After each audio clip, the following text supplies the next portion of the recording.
ذکر کرنا ایک نعمت ہے۔ اللہ کا ذکر ہر کسی کو نصیب نہیں ہوتا۔ ایک بڑی مشہور حدیث ہے کہ آپ صلی اللہ علیہ وآلہ وسلم سے کسی نے پوچھا کہ یا رسول اللہ صلی اللہ علیہ وآلہ وسلم، اسلام میں بہت سارے احکام ہیں، کیا کوئی ایسا راستہ نہیں کہ میں صرف وہ کروں اور مجھے کامیابی مل جائے؟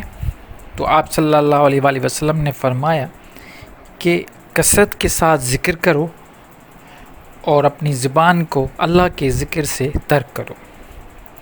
ایسی بہت ساری حدیثیں بھی موجود ہیں جس میں ذکر کرنے پر بہت تاکید کی گئی ہے۔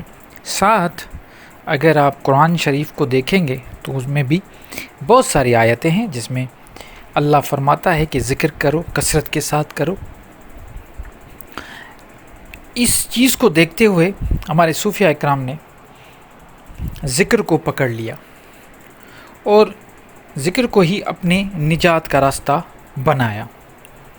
جب انہوں نے ذکر کیا تو مختلف اذکار انہیں ملیں، جیسا کہ اللہ کے نام، صفاتی نام یا اللہ کا جو ذاتی نام ہے وہ ہو گیا اللہ، صفاتی نام ہو گئے، اس کے بعد کلمہ ہو گیا، تیسرا کلمہ لا الہ الا اللہ، درود شریف پڑھنا، اس طرح کے اور مختلف آیتوں کے وظیفے کرنا، کثرت کے ساتھ مراقبے میں بیٹھ کے اور ذکر کرنا، یہ سارے مختلف سلاسل سمجھاتے بھی ہیں، بتاتے بھی ہیں۔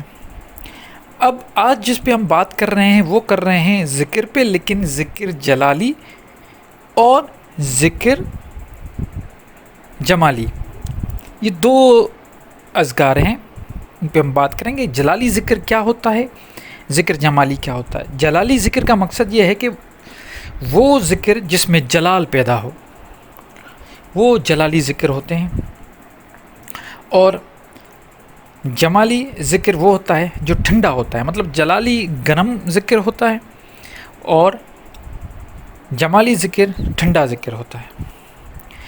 صوفیاء اکرام بتاتے ہیں کہ جب کوئی بندہ اللہ کا ذکر کرتا ہے جسے ہم جمالی ذکر کہیں، تو اس میں اس کو کسی بھی احتیاط کی ضرورت نہیں پڑتی، وہ ایزیلی بیٹھ کے بنا کسی شیخ کے، بنا کسی کی اجازت کے، وہ آرام سے بیٹھ کے وہ ذکر اذکار کر سکتا ہے۔ اس کا ذہن، جسم، روح پہ کوئی نیگیٹو ایفیکٹ نہیں پڑے گا۔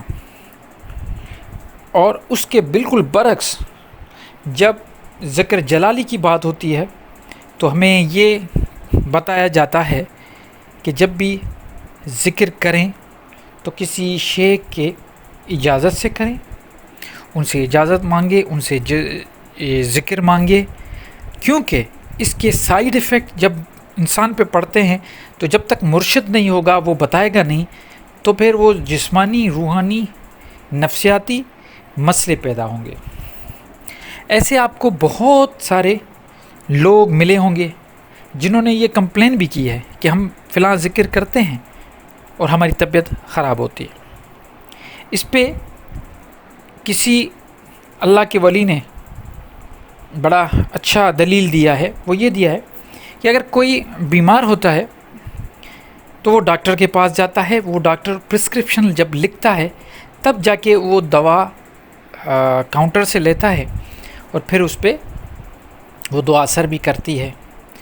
اب وہ جب اس کے پاس جاتا ہے ڈاکٹر کے پاس مریض، تو وہ اس کا جب ڈائگنوز کرتا ہے ڈیزیز، تو اس کی ڈیزیز کے مطابق وہ اس کو پرسکرائب کرتا ہے کہ بھائی یہ دوائیاں، یہ اینٹی بائیوٹکس یا یہ اینٹی وائرل جو بھی چیز ہوگی، جو بھی بیماری ہوگی، اس کے مطابق وہ ڈاکٹر اس کو پرسکرائب کرے گا۔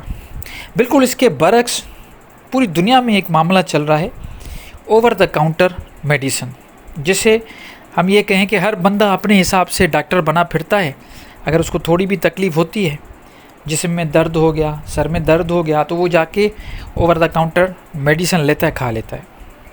چاہے وہ یہاں تک کہ اینٹی بائیوٹک بھی ایسے ہی پوچھ کے، کسی سے پوچھا، اگر فار ایگزامپل اس کو زکام ہو گیا، کوئی انفیکشن ہو گیا، تو وہ کیا کرے گا؟ چلا جائے گا. اس کو یہ پتہ نہیں ہے کہ اینٹی بائیوٹک براڈ اسپیکٹرم ہوتے ہیں، اور اس قسم کے بھی اینٹی بائیوٹک ہیں جو مختلف ایریاز میں کام کرتے ہیں، ان کو پتہ ہی نہیں ہے. وہ جاتے ہیں اوور دا کاؤنٹر میڈیسن لیتے ہیں اور کھا لیتے ہیں. اور اس سے بہت سارے ایسے لوگ ہیں جن کی یہاں تک کہ بیمار پڑ جاتے ہیں، اور ایسے بہت سارے اموات بھی ہوتی ہیں، لوگ مر بھی جاتے ہیں کیونکہ ان کو پتہ ہی نہیں ہوتا، ان کا ریئیکشن کا پتہ نہیں ہوتا. تو آن اوور دا کاؤنٹر میڈیسن لینا یہ ایک قانونی طور پہ بھی جرم ہے. مختلف ملکوں میں تو اس پہ بینڈ ہے. تو یہ بالکل اسی طرح ہے کہ اگر آپ ذکر اوور دا کاؤنٹر کریں گے، اور وہ بھی ذکر کون سا؟ ذکر جلالی، تو اس کے اثرات، جیسے مثال کے طور پہ میں ایک مثال دیتا ہوں. ایک ذکر ہے اللہ کا، یہ ذکر جلالی ہے. لا الہ الا اللہ، یہ بھی ذکر جلالی ہے. کہتے ہیں کہ جب ذکر جلالی کرتے ہیں تو دل پہ ضربیں لگتی ہیں، زور زور سے اللہ اللہ اللہ اللہ یہ آپ کہتے رہتے ہیں اور دل پہ ضربیں لگتی ہے. تو اس کا جو اثر ہے، اگر یہ 10-15 منٹ اس کیفیت میں جا کے ذکر جلالی جب کیا جاتا ہے، تو آپ یقین کریں جسم پورا گرم ہو جاتا ہے، کیونکہ یہ اس کا جو تاثیر کہیں ہم، یا اس کا جو اثر کہیں، وہ بہت گرم اثر ہوتا ہے. تو پھر کیا ہو جاتا ہے کہ یہ جسم پورا گرم ہو جاتا ہے. اور اس میں یہ ہوتا ہے کہ آدمی جیسے ہی یہ ذکر ختم کرتا ہے تو وہ پانی پینے شروع ہوتا ہے. تو اس میں بہت ساری ایسی چیزیں ہیں جس کا منع کیا ہوا ہوتا ہے کہ یہ چیز جلدی سے پانی نہیں پینا، کیونکہ جسم گرم ہوتا ہے.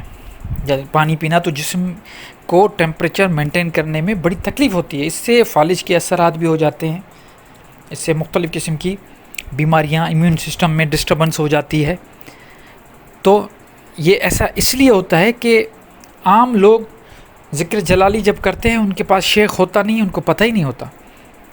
بالکل اسی طرح ترک، یہ ترک بھی بتاتے ہیں، ترک جمالی، ترک جلالی، یا اس کو پرہیز برا جمالی اور پرہیز جلالی بتاتے ہیں. اس میں کیا ہے کہ کھانے پینے کی چیزیں میں پرہیز کیا جاتا ہے. یہ وظائف ہے، اس پہ بھی ہم ڈسکس کریں گے آگے. جو آنے والی میری ویڈیوز ہیں وہ انہی چیزوں پہ ہے. آج میں سمپل انٹروڈکٹری بتا رہا ہوں آپ کو کہ ذکر جلالی، اور یہ لفظ ٹرم جو ہے آپ نے اگر سنا ہو تو اس کو ایزی طور پہ میں طریقے سے بتا رہا ہوں کہ یہ ہے کیا. اگر نہیں سنا تو پہلی مرتبہ سن رہے ہیں تو یہ آپ سمجھ لیں کہ ذکر جلالی کون ہوتے ہیں اور ذکر جمالی کون سے ہوتے ہیں. تو یہ میں ذکر انشاءاللہ نیکسٹ ویڈیو میں بتاؤں گا. لسٹ آپ کو بالکل دکھاؤں گا کہ یہ فلاں جو ذکر ہیں، نام ہیں اللہ کے، صفات ہیں، یہ جلالی ہیں، یہ صفات جمالی ہیں، ٹھنڈے ہیں، وہ گرم ہیں. وہ میں آپ کو نیکسٹ ویڈیو میں بتاؤں گا. لیکن آج کا ویڈیو بس یہاں تک ہی میں سمجھانا چاہ رہا تھا آپ سب لوگوں کو، کہ امید بھی یہی ہے کہ بات سمجھ میں آ گئی ہوگی کہ ذکر جلالی جب بھی کریں گے تو شیخ کے پرمیشن سے. شیخ کا مطلب یہ ہوا کہ کوئی استاد ہو، کسی کے پاس جا کے کسی سے بھی پوچھ لیں، کوئی مرشد ہو، ان کی پرمیشن سے ہوگا.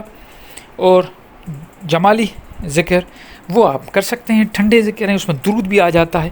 اور کہیں پر تو شیخ یہ بھی بتاتے ہیں، کہیں پر تو مرشد یہ بھی بتاتے ہیں کہ اگر آپ جلالی ذکر کر رہے ہیں تو اس کے ساتھ ذکر میں آپ ذکر ایک جمالی بھی کر دیں.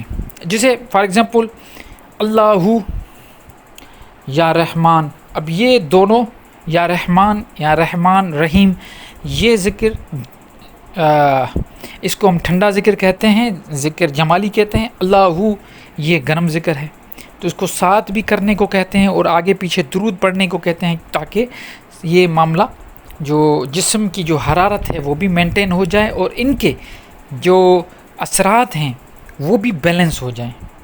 کیونکہ جب تک چیزیں بیلنس نہیں ہوگی تو آؤٹ ہو جائے گا، یا تو زیادہ ٹھنڈا ہو جائے گا یا تو زیادہ گرم ہو جائے گا. پھر اس پہ جسم پہ بھی اثرات پڑتے ہیں، ذہن پہ بھی اثرات پڑتے ہیں، نفسیاتی طور پہ بھی انسان تھوڑا پریشان ہو جاتا ہے. مجھے بہت ایسے میسیج آتے رہتے ہیں، وہ بیچارے پریشان ہیں کہ ہم کیا کریں، ایسا نہ ہو کہ یہ ہمارے ساتھ کچھ غلط ہو جائے، جنات نظر آ جائے، کوئی موکل نظر آ جائے، ایسی باتیں کرتے ہیں.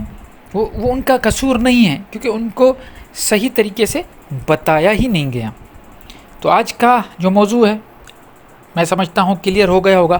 نیکسٹ میں انشاءاللہ ذکر جمالی کون کون سے ہیں اور ذکر جلالی کون کون سے ہیں یہ پوری چارٹ آپ کو دکھاؤں گا، اور پھر انشاءاللہ یہ سیریز چلے گی۔ پھر اس کے بعد ہم بات کریں گے کہ یہ کس طریقے سے ان کو ذکر کرنا ہے، پھر ترک جمالی، ترک جلالی، اس پہ بھی ہم بات کریں گے انشاءاللہ۔ تب تک کے لیے اپنا بہت خیال رکھیے گا، اپنے کمنٹس سے مجھے آگاہ کیجیے گا، کوئی چیز رہ گئی ہو تو ڈسکس کریں گے ہم آپ کے کمنٹس، اور میں ان کا جواب دوں گا، اگر ضرورت پڑی تو ان پہ بھی الگ سے ایک ویڈیو ہم بنائیں گے۔ تو یہ سلسلہ الحمدللہ چل رہا ہے اور چلتا رہے گا۔